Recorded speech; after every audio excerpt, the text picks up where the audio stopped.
నమస్తే రమగారు. నమస్తే జయ. రమగారు, కొన్నిసార్లు మనం పేపర్లో ఒక న్యూస్ చూస్తూ ఉంటాం. సడన్గా నోట్ల కట్టలు బయటపడినాయి, అయితే రోడ్డు మీద పడేశారు, చెత్త కుప్పలో దొరికినాయి, మూట దొరికిందని. లేదంటే తవ్వుతుంటే ఏవో కనపడ్డాయి, లంక బిందులు కనిపించినాయి, నగలు కనిపించింది, ఎందుకు దొరకలేదు అనిపిస్తుంది కదా. అదే అందులో కొంచెం దొరికినా చాలు కదా, అలాంటి ఫీల్ కూడా వస్తూ ఉంటుంది. ప్రతి ఒక్కరం అనుకుంటాం. అవును, అదేదో వచ్చి మనకే ఎత్తుకు పడిపోలేదా సిరి సంపదలు, మనకు అదృష్టం లేదనుకో, వాడెవడికో లాటరీలో ఎన్నో కోట్లు వచ్చాయంటే మనకి ఈనాడు రాలేదే అలా అనిపిస్తుంది. ఆ లిస్టులో అసలు మనం లేవా అనిపించేస్తుంది కదండి. అవును, అలాగే అనిపిస్తుంది జయ. అవేమైనా వచ్చాక రాబోయేది ఏమిటో మనకు అసలు తెలియదు, ఊహించుకోలేము, మనకు అది అర్థం కాదు. వచ్చి మన మీద పడిపోలేదు అనిపిస్తుంది. అవునవును, పడిపోయాక మనకేమొస్తుంది అనేది వచ్చేసాక దాన్ని కాలం గడిస్తే కానీ తెలీదు. ఒక్కోసారి మంచిదే అవ్వచ్చు, కానీ ప్రతిసారి మంచిది అవ్వాలని లేదు. అంతే అంతే కదా. ఒక చందమామ కథ ఒకటి ఉంది జయ, చెప్పండి. భలే ఇంట్రెస్టింగ్గా ఉంది.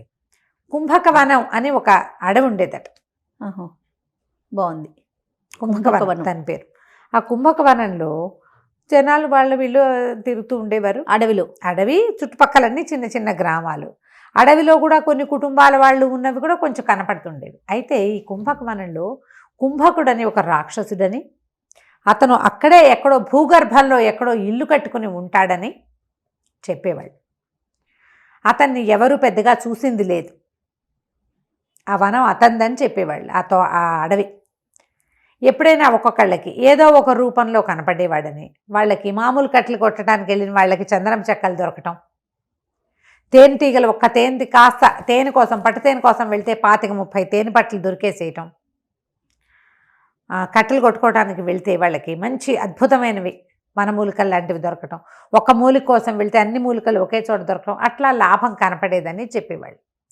ఈ కుంభకుడు అప్పుడప్పుడు మానవ రూపంలో ఎవరికైనా కనపడతాడని, అతను కనపడ్డప్పుడు వీళ్ళకి భలే లాభం చేకూరుతుందని కూడా చెప్పుకునేవాళ్ళు. వాడేం చేయడా? ఏం చేయడు. అతనికి మనుషులు మంచి వాళ్ళైతే వాళ్ళకి సహాయం చేస్తాడని, బహుమతులు ఇస్తాడు కుంభకుడు అని నమ్మేవారు, శాంటా క్లాస్ లాగా. కానీ అలా జరిగిన దాఖలాలు లేవు, కానీ ఆ మాటలు మాత్రం ఉండేవి. అయితే ఈ అడవిలో కర్దముడు అని ఒక కుర్రాడు ఉండేవాడు.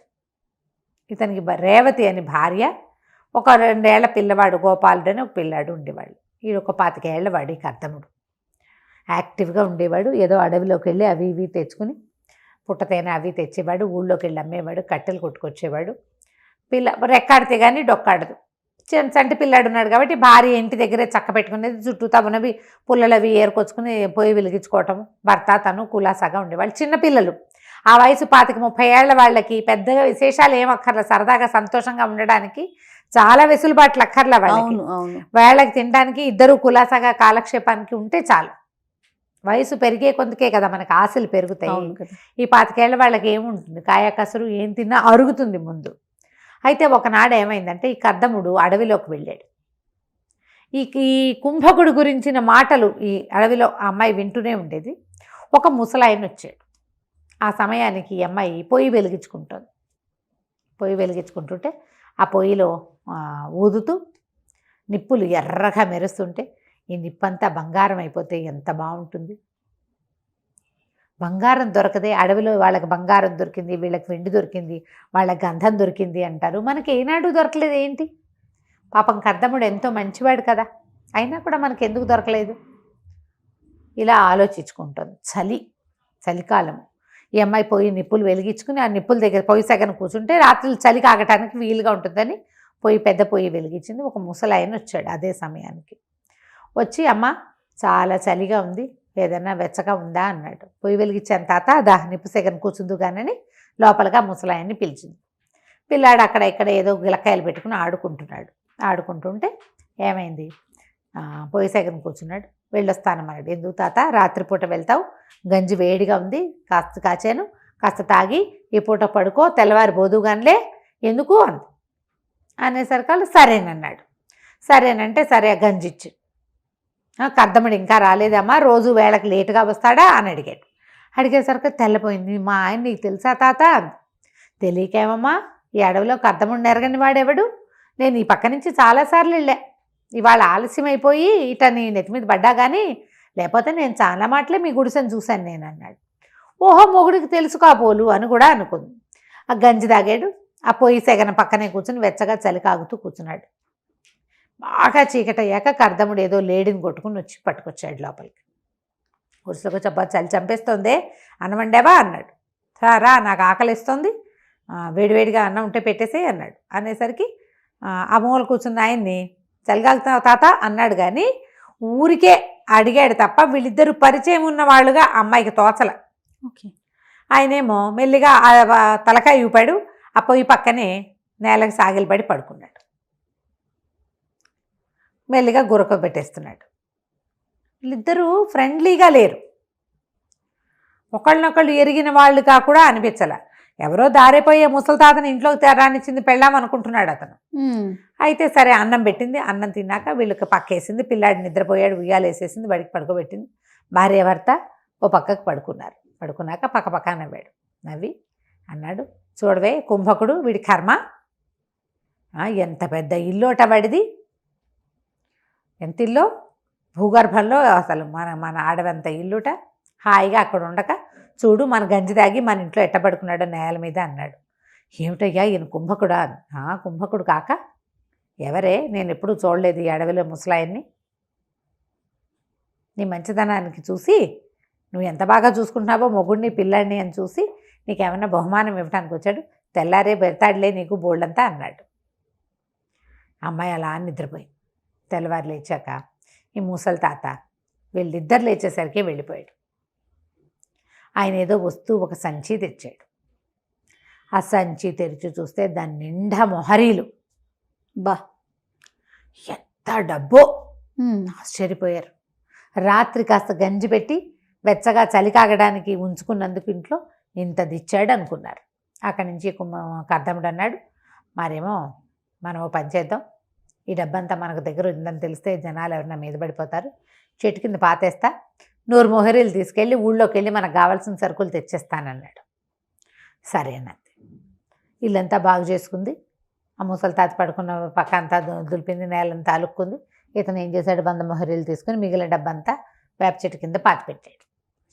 సాయంకాలం వచ్చాడు. వచ్చేటప్పుడు ఎన్ని సామాన్లో తెచ్చాడు. ఒక బండి కూడా కొనుక్కొచ్చాడు. ఎన్ని సామాన్లు, పిల్లాడు ఆడుకునేవి, ఇంట్లోకి బొచ్చడి సామాన్లు పట్టుకొచ్చాడు, బోల్డ్ రకాలు. అక్కడి నుంచి బండి పూట మనకి ఇంత డబ్బులుంటే మన దగ్గర కాలినడకని తిరగాల్సిన కర్మ ఏమిటే మనకి, అందుకని బండి కొనుక్కొచ్చాను అన్నాడు. అతను తాగి వచ్చినట్టు తెలిసింది అమ్మాయి.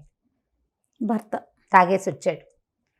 ఆ రాత్రి ఒళ్ళు తెలియకుండా నిద్రపోయాడు. మళ్ళీ మర్నాడు 100 తవ్వి తీసాడు. అమ్మాయి అడిగింది, ఆ 100 పట్టుకెళ్ళి 100 అయిపోయినాయా అని అడిగింది. అయిపోక మనకేమన్నా తక్కువ లోట, వేలకు వేలున్నాయి, ఎందుకు జాగ్రత్తగా ఖర్చు పెట్టాలి మనం అన్నాడు. మర్నాడు మళ్ళీ 100 తీసాడు. మళ్ళా వెళ్ళాడు. ఏవేవేవేవేవేవో తెచ్చాడు వస్తువులు. తాగేసి వచ్చాడు. తీసుకెళ్ళటం తాగేయటం, తీసుకెళ్ళటం తాగేయటం, తీసుకెళ్ళటం తాగేయటం, ఇదే పాట. రోజులు గడిచే కొందికి అతను తెచ్చి ఎన్ని ఇవన్నీ ఎందుకు కొంటావు అనేది, ఇవన్నీ ఎందుకు మనకి అంటే, ఆ గుడిసెలు ఆ సామాన్లు ఏవి పట్టవు, అతను కొనుక్కొచ్చేవి. ఎన్నో వస్తువులు తెస్తాడు. ఇల్లు లేదు వీళ్ళకి, ఆ గుడిసెలోనే ఉన్నారు. అక్కడి నుంచి ఈ అమ్మాయి శతపోరటం మొదలుపెట్టింది. అమ్మాయి ఇతను ఏదైనా 2 సార్లు ఈ అమ్మాయి అడిగిందో అతను తన్నేవాడు. అంతకుముందు ఏనాడు అతను చెయ్యెత్తి కొట్టిన పాపాన పోలా రేవతిని.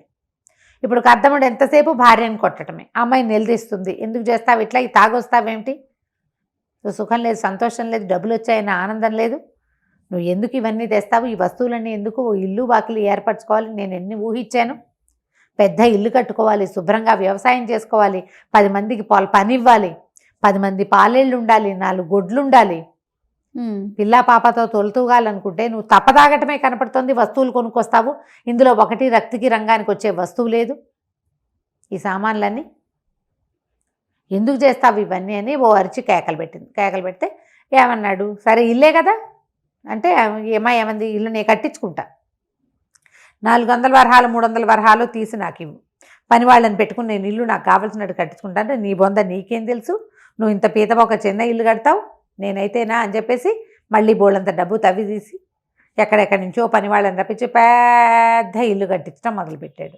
ఆ ఇంటి పని ఇప్పటికీ అవ్వదు, ఈ తవ్వుడు మాత్రం అలాగే ఉంది, తీస్తుండా వేస్తుండా, తీస్తుండా పోస్తుండా. ఈ అమ్మాయికి డబ్బంతా అయిపోతుందని తెలిసిపోయింది. ప్రతిరోజు తీస్తూ ఉంటే లెక్క మాత్రం లేకుండా తీస్తే ఎలా ఉంటాయి డబ్బులు, డబ్బులు అయిపోతున్నాయి అనిపించింది. ఇంతలో ఏమైంది, ఒకనాడు ఇతను ఈ ఊరు వెళ్ళినప్పుడు టౌన్లోకి వెళ్ళేవాడు కదా, నగరంలోకి వెళ్ళినప్పుడు జూదం ఆడడానికి వెళ్ళటం మొదలుపెట్టాడు. తాగుడుతో పాటు జూదం కూడా. దురభ్యాసాలు అలాగే కదా మొదలవుతాయి, ఒకదాని నుంచి ఇంకొకటి. డబ్బుతోటి దురభ్యాసాలు మొదలవుతాయి. దురభ్యాసం నెంబర్ 1 స్టార్ట్ అయిందంటే 2, 3, 4, 5, 6, 7, 8 ఆటోమేటిక్గా వెళ్ళిపోతాయి. మనం చూస్తున్నాం కదా మనుషుల్ని, అట్లాంటి వాళ్ళని. అక్కడి నుంచి జూదశాలలో ఏదో మాట వచ్చి నా దగ్గర ఏం తక్కువ ఉన్నారు, చెట్టు కింద తవ్వితే కావాల్సినంత అన్నాడు, చెప్పేశాడు. అనగానే ఆ నోట ఈ నోట నగరంలో రాజుగారి చౌక దగ్గరికి వెళ్ళింది. నగరాధికారులు వచ్చారు. నీకేదో దొరికింది పాతు, నేలలో దొరికిన పాతు రాజుది, నువ్వు వాడుకోవడానికి వీల్లేదు, తిగి నువ్వు ఎక్కడి నుంచి తవ్వి తీసుకొస్తావో అది తవ్వి చూపించమన్నారు. నేనెందుకు తవ్వుతా, అదంతా నా స్వార్జితం, నేను ఇవ్వనన్నాడు. వాళ్ళు ఊరుకోకుండా బల్లెం పెట్టి ఒక పోటు పొడిచారు. నా మీదే పడతారా అని ఇతను వాళ్ళ మీదకి తిరగబడ్డాడు.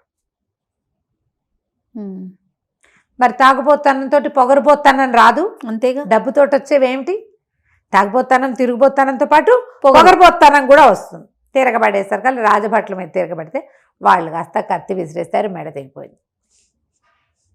కేవమని పెద్ద కేక పెట్టింది రేవతి. కర్దముడు పరిగెత్తుకొచ్చాడు. ఏమిటే ఎందుకే, ఏదైనా కల వచ్చిందా అన్నాడు. అనేసరికి అమ్మాయి లేచి చూసుకుంది. అమ్మో ఏమిటి ఇదంతా ఇలా ఉంది అని. మీరు తెల్లవారిద్ది అప్పుడే. అటు ఇటు చూసింది. ఆ ముసలి తాత వదిలిపెట్టేసిన మూట ఒకటి కనపడుతోంది. అతను లేచి వెళ్ళిపోయాడు. ఆ అమ్మాయి కేకలు పెట్టి ఇదిగో ఆ తాత వెళ్ళిపోయినట్టున్నాడు, ఆ సంచి ఏదో వదిలిపెట్టంటే ఉంచవే నీకు బహుమానం ఇచ్చుంటాడేం కదా కుంభకుడు అన్నాడు భర్త. కుంభకుడు ఇచ్చిన బహుమానం నాకొద్దు, మనకి ఏది ఉందో అదే, మనకి ఏది దొరకాలనుందో ఏది లభించాలనుందో అదే లభిస్తుంది తప్ప ఆయన ఎవరో వదిలిపెట్టిన సంచి నాకొద్దు.